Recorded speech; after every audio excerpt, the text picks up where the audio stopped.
PlugSeeker.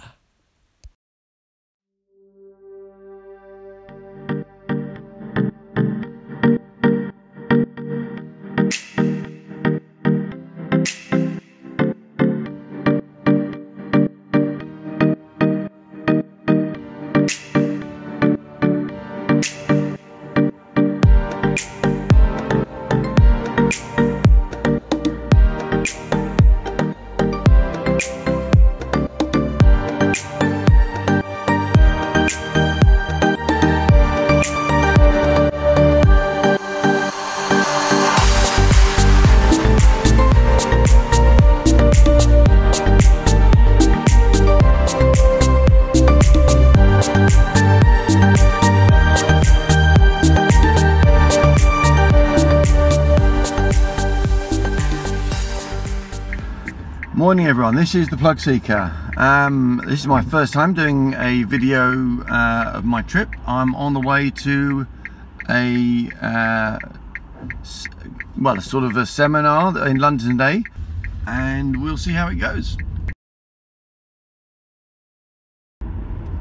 Okay, so I'm just heading out now. Unfortunately I had to start a little bit late because I had some other tasks that I had to sort out this morning, so it doesn't look like I'm going to be there. Well, it's looking like I'm not going to be there till about 9:30, which means I'm going to miss the meetup and the coffees beforehand, which is a bit of a shame. But I'm hoping I'll get there by about 9:20. Gives me about 10 minutes to park and walk down to the venue, which is in Moorgate in London.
Right, so we're just going through Whiteleaf now,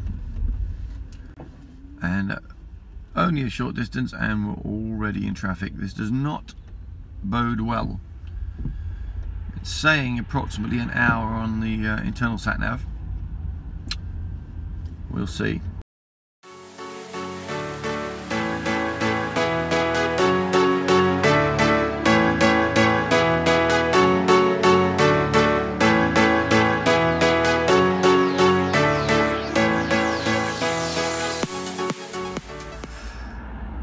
I've gone on PlugShare already, and I've found 2 car parks in London which have Polar 7 kilowatt chargers and reasonable reviews. So I'm kind of hoping that those ones will work and that I can find them okay.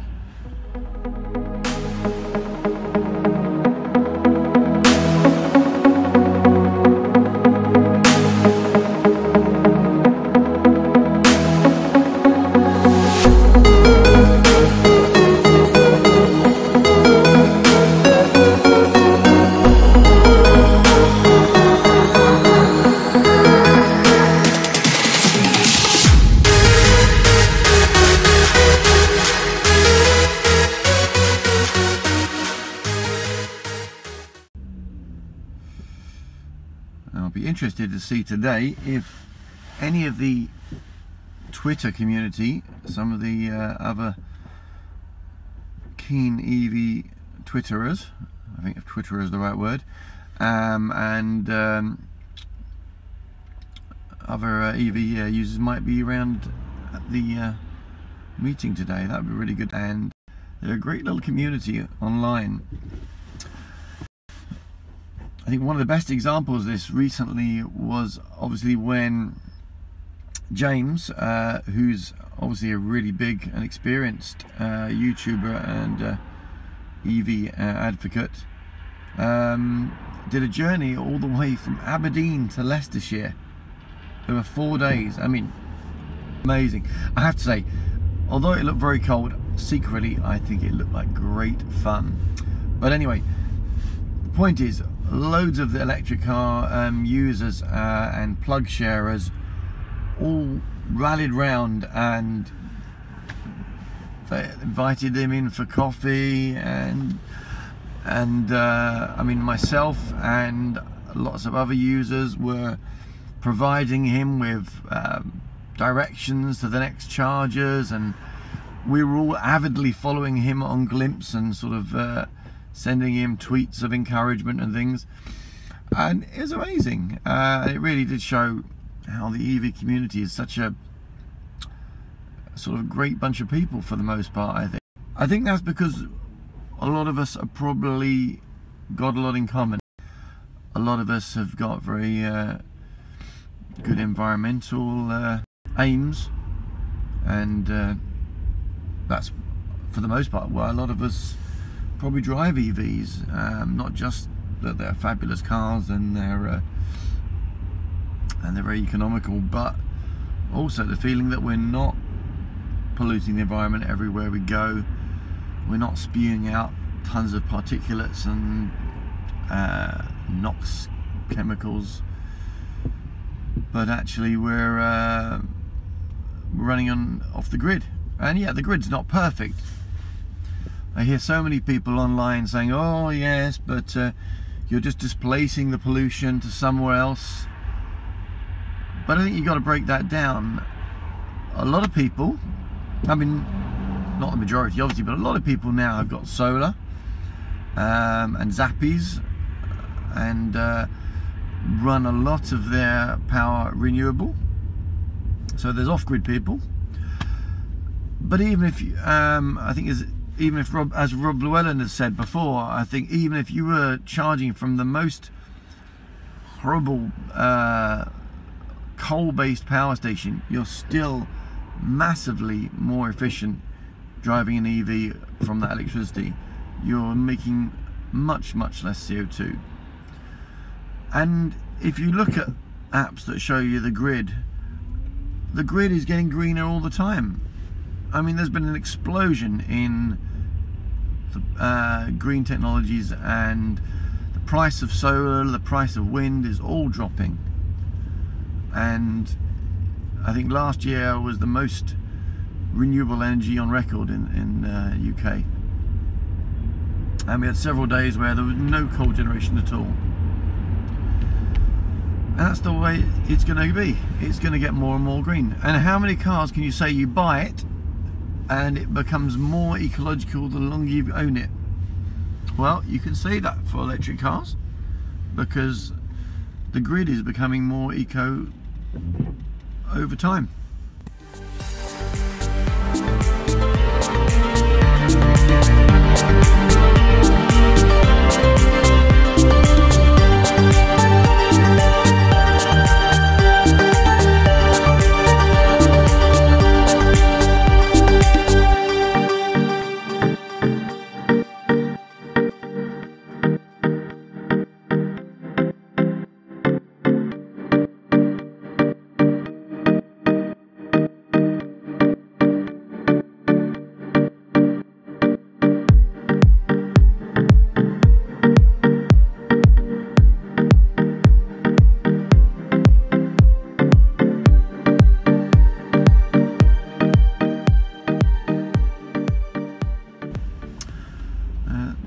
There's quite a lot of different charging apps in the UK. I think they've all got their pros and cons. Some of them are the apps that just relate to one or other of the main charging networks. So obviously Polar from ChargeMaster's got his own app, PodPoint, CYC, ChargePlace Scotland, they've all got their own individual apps that just show their own chargers. So those are good at looking at live information on their chargers, but only show their chargers, and that's the problem with the maps from individual charging companies. Then you've got the maps that are generalized apps that cover all the different networks.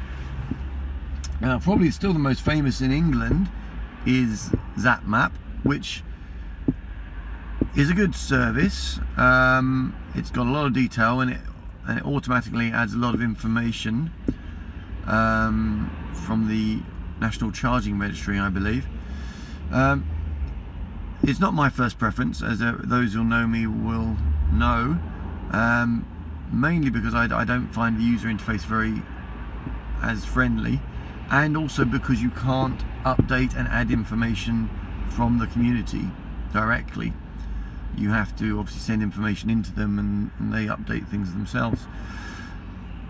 So that's why I looked through various different apps, and I think the other two big players are the Open Charge map, and that's a worldwide map, which is quite good. But my favourite, and the one I settled on, and the one that is the only one I regularly update, is PlugSeeker. Now, PlugSeeker app, for those who have used it, particularly centres around a very community cloud-based approach, and has a very strong community of electric car vehicles, and again is also worldwide. I think the advantage I have found with PlugSeeker, and why I'm so incredibly keen on promoting it, is that it allows you to individually update all the specific information about any charge location. So you can update the information on the status, how good it is, how reliable it is. You can add pictures from site, and that's really good. It really brings it to life and helps you find locations, especially if the charger's ducked behind a wall or something. It gives you some way of helping you find it. And you can add useful information like web addresses, email addresses, telephone numbers, and anyone who's using the app can join in.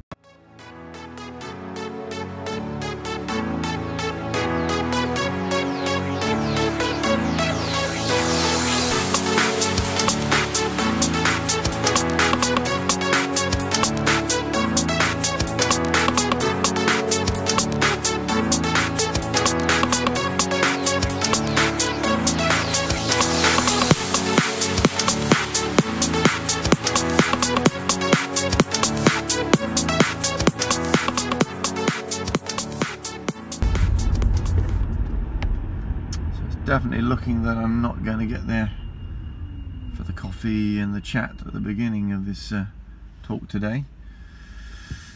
Celebi, as long as I can try to get there for Robert Llewellyn's speech at the beginning. I might miss a little bit of it, unfortunately, which is a real shame. But who knows, maybe the traffic will perk up as we go. That's being madly optimistic in the rush hour, isn't it, really?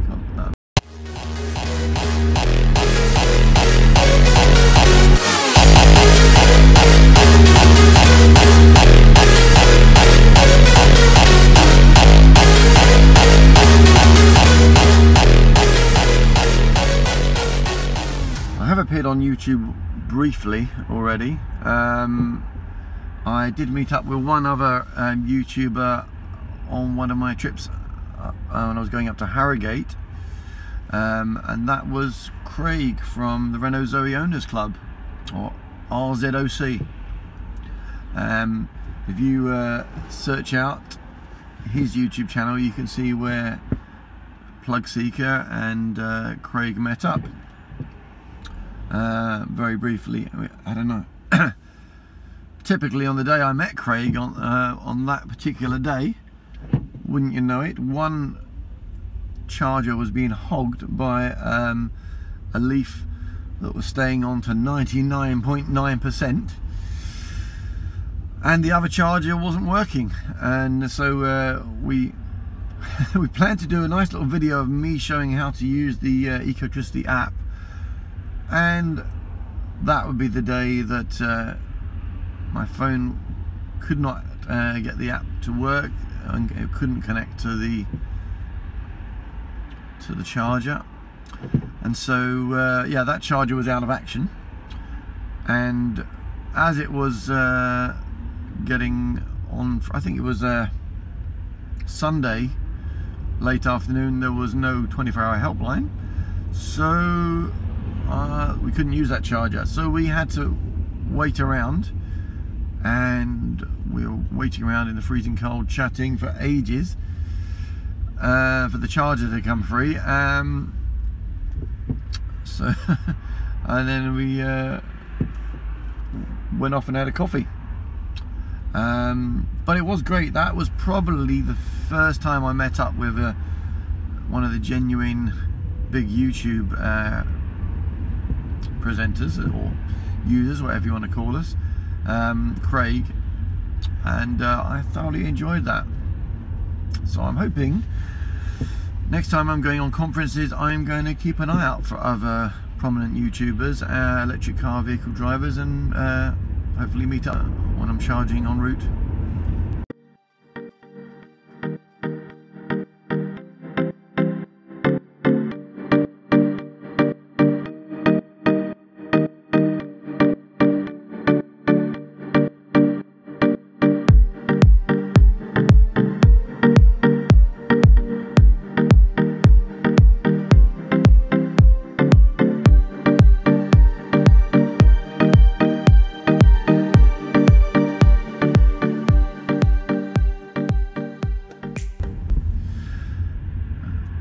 I think James and people like him have really infused us other EV drivers to all want to do a long EV trip and video diary. I think it just looks like so much fun. And as I say, this is a dry run, doing a relatively straightforward trip, but I am definitely looking forward to next time I do a trip making a really good video diary. But it's more just a proofing concept to see I can do it.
So one of the nice things in the UK is that there is an exemption for electric cars driving into London, central London.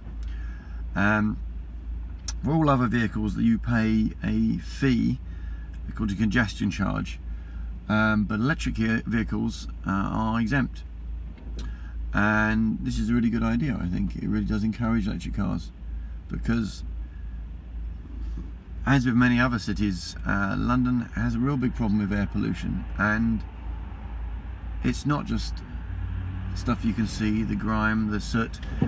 The real worry is it's the stuff you can't see. It's the NOx fumes and the diesel particulates, which damaging our lungs, damaging our kids' lungs, and doing all kinds of unseen damage to our arteries and things, causing heart attacks and strokes at a younger age. In 200 yards, speed camera. So it is a real problem, and that's why I think that's probably the main reason I think people should think strongly at the moment about switching to an electric vehicle. Go and try one. Go down to your Nissan garage tomorrow, do a test drive, or at the weekend do a test drive of a Nissan Leaf. Or, I mean, there are loads of different electric vehicles out there. I'm not saying the Leaf is the only one, but the Leaf's a good example of a nice family hatchback which is within most people's budgets. But yeah, go out and try an EV.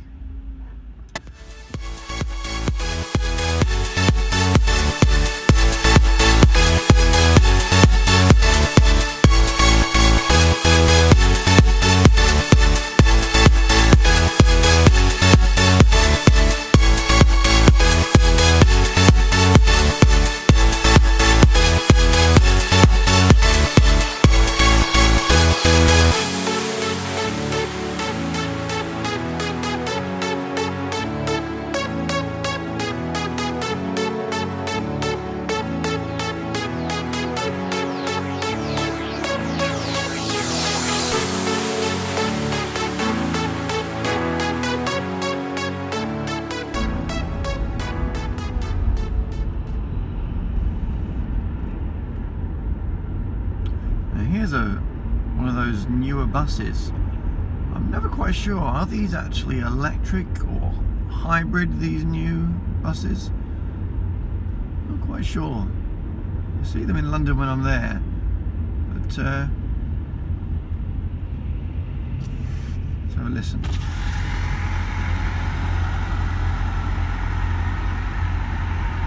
They sound electric. They sound electric. The sort of whirring sound of an electric vehicle. I don't know, I'm assuming they're probably hybrids. I never really looked into it. Anyone who knows those buses, if they know what they are, let me know in the comments. I'm interested to see. But I think they might be electric. I hope so. We certainly, as I said before, need to green up the vehicles going into town.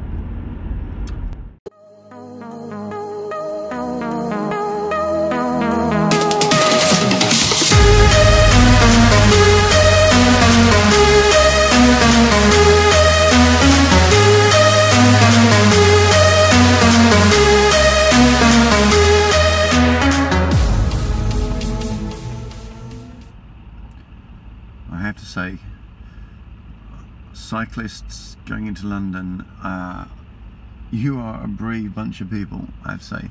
I do cycle a little bit, not as much as I should, but I just, yeah, I don't have the guts to cycle into London. If you watch this guy between all this traffic, I mean, he's a right to be there, don't get me wrong, he's got every right to be there, and I fully support the cyclist rights to the road, but oh my goodness, it looks dangerous.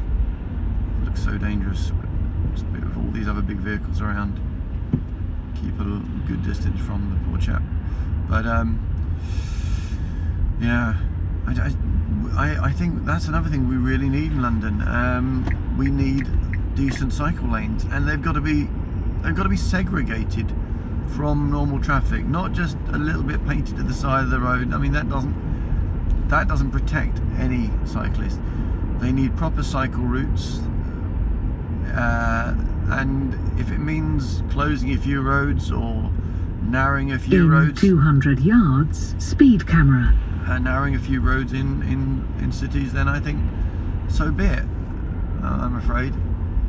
I think it has to be done, and I would love it if on a trip like today there was a perfect cycle lane all the way from the suburbs all the way straight into central London that was segregated, safe. I didn't have to wheel in and out of traffic, and I'd love that. Why not?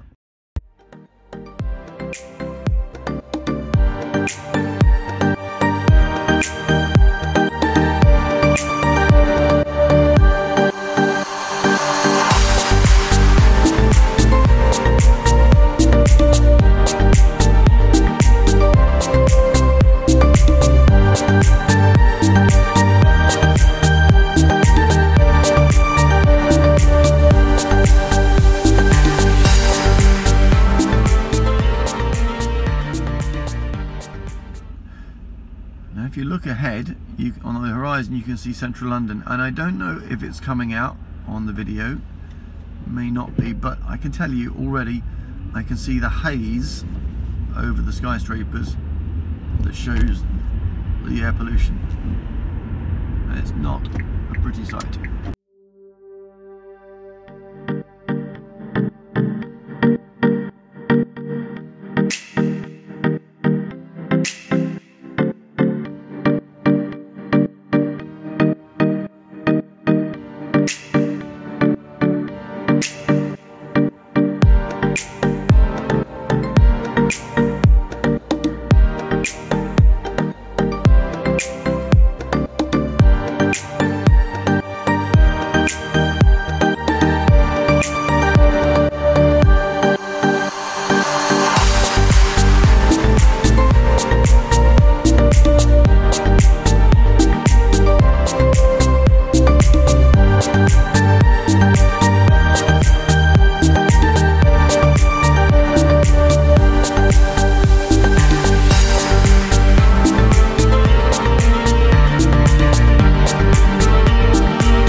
Parking is in a London car park, which is 8 minutes walk according to Google, and has some Polar chargers there,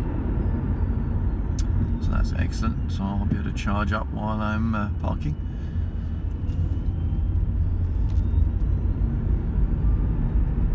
As well as Robert Llewellyn, I'm looking forward to hearing from Polar Charge Master, which I believe they're also talking today, and OVO Energy, which I have to say I'm a member of both OVO Energy and Polar. And one interesting thing to point out is that, as many of you may know, Polar and OVO Energy, which is an electricity and gas supplier, have teamed up, and one of their tariffs is now offering 2 years free membership of Polar network for electric chargers, which is a great deal for electric car drivers. As it just so happened, I was with OVO already, which I was already very happy with, so it was an added bonus really. The other good deal probably for electric car drivers is Ecotricity, because obviously if you get your gas and electricity from them, which is also another very green provider, you get, I believe it's free use of their fast charging network. So I think the Ecotricity Electric Highway and the Polar Network and OVO Energy partnerships are two really good deals, and I think you just have to look at them both with your individual circumstances and see what ones fits you. But yeah, I'm dead pleased to be getting 2 years free membership of Polar. So both of them companies are going to be talking today, so that'll be nice as well. If I ever get there, that is.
dear, it is going to be late. It says 10 minutes to get there, but another 10 minutes to charge and walk around. Looks like I'm going to miss most of Robert Llewellyn's speech, which is really, really disappointing, but there you go. Most important thing is to get there safely. And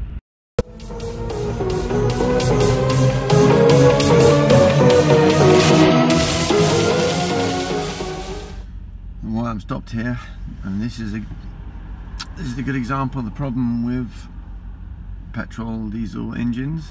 When you're stuck in a traffic jam like this,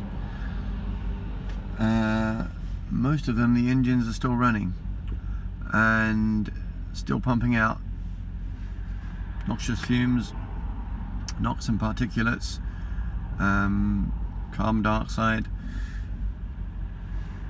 and they're doing nothing, they're going nowhere. Whereas if you're in an EV like this Leaf, if you're not moving, no, nothing happens. Hardly uses any power and obviously produces no exhaust. And it's the problem with cars idling and stopping and starting that it causes the worst of the pollution.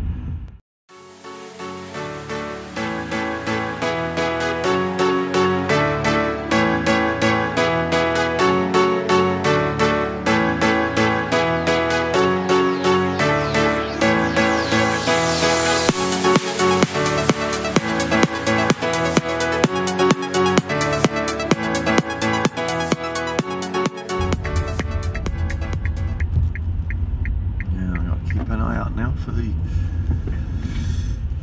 car park. It should be really quite close now. I think I'm turning right here. I think so.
Okay, well, that's it. It was a great morning. Hi to everybody out there. I met Robert Llewellyn. That was brilliant. Oh, such a nice guy as well. Really nice to chat to. Also met Tom, otherwise known as Automotive on Twitter, who's part of Charge Master, and met the chap who runs EV Digest. Chatted with him. Oh, so many people.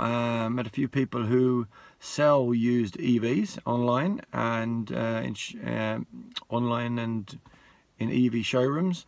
So I had a chance to chat with some of them. That's pretty good. Oh, who else? Yeah, and I saw fully charged Dan, who organised the whole event, and big thanks to Dan for organising such a great event, and from also obviously to Robert Llewellyn for hosting it. Really was great. Okay, well, I think I'm going to head back now. Nice and, to quote a phrase, fully charged on a polar charger here in the what's it called? This is the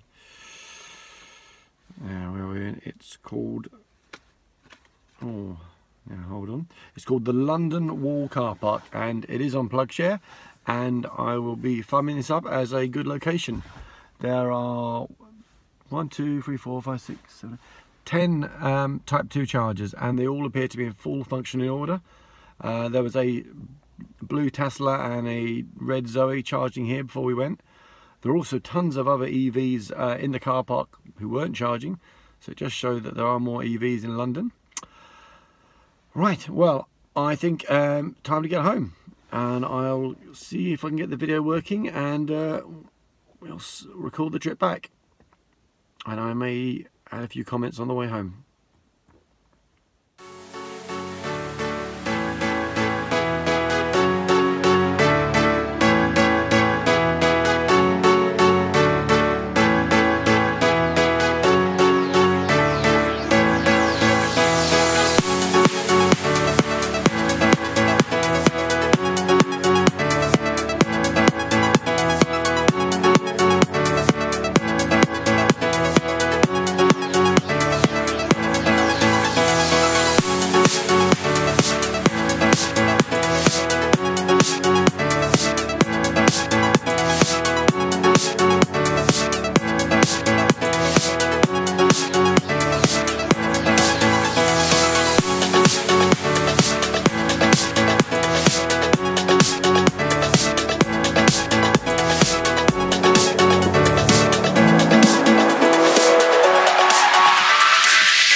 So while I'm driving,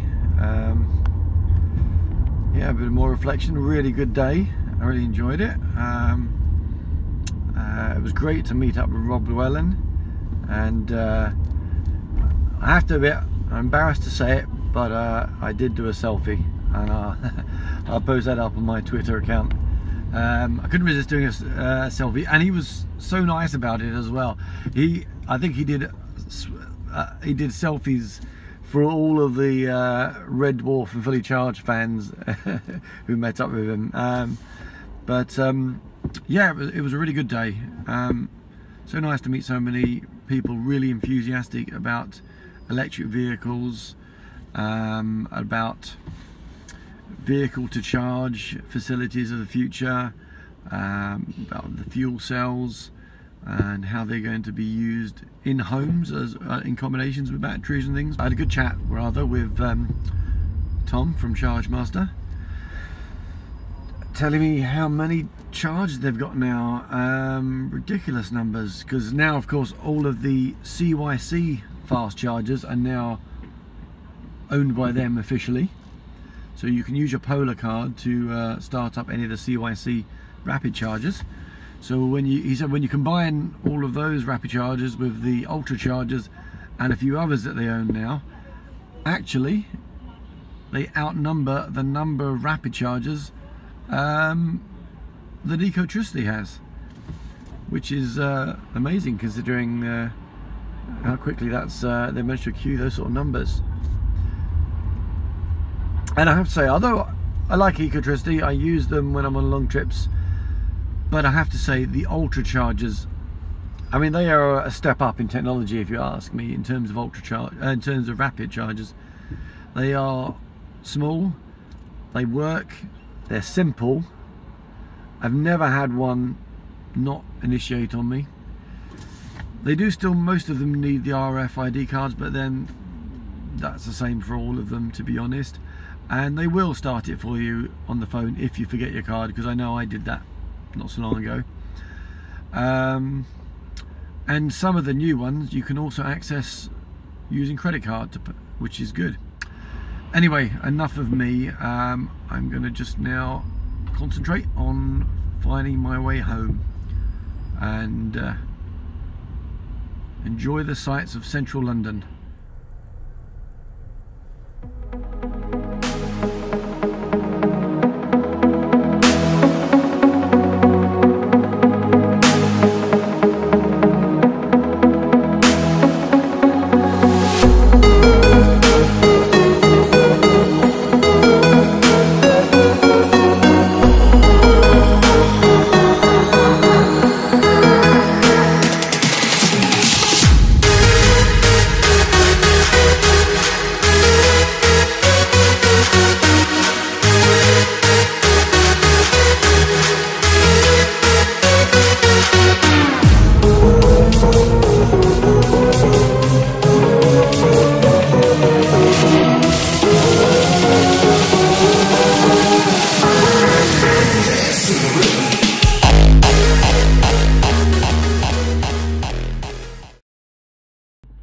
So some of you might be wondering what happened to the sights of London on the way back. The simple answer is I forgot to plug a charger into the iPhone, and unfortunately it died on me. So I plugged it back in and it's only just come back to life again now, so sorry about that. We missed the sights of London coming out again. Anyway, we're now heading down towards Purley, and then shortly after that home.